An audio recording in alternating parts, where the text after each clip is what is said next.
शासित हेब किए यहाँ शासन कर यार परिचालन दायित्व क्या हाथ में न्यस्त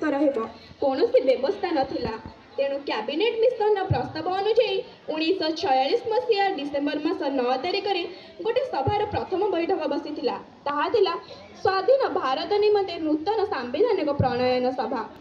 दीर्घ 2 वर्ष 11 मास 18 दिन पर अर्थात 1949 मसीहा नवेम्बर मास 26 तारिख में नूतन संविधान प्रणयन कार्यर लेखा शेष होता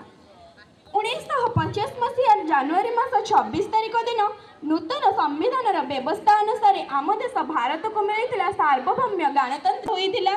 नूतन नियम अनुसार भारतर समस्त कार्यक्रम आज प्रचलित होउछि तो कौन सम्मान पाइबाकु हेले सम्मान देबाकु हुए आमे जदि हमर अधिकार को जाहिर करबा हमको कर्तव्य करबाकु पड़िबो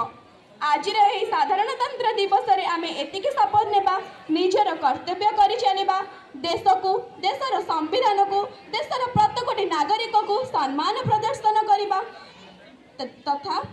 एही देशर समस्त वरिष्ठ नागरिक सैनिक कोठू आरंभ कर कृषक मानक से सम्मान देवा फल आमे सम्मान पाइबा आमे आमर अधिकार पाइबा कर्तव्य पथरे आगे चलवा एति कही एठारे उपस्थित समस्त गुरुजन मानक भक्तिपूत प्रणाम ज्ञापन करी मोर वक्तव्य शेष करुछि। जय हिंद जय भारत।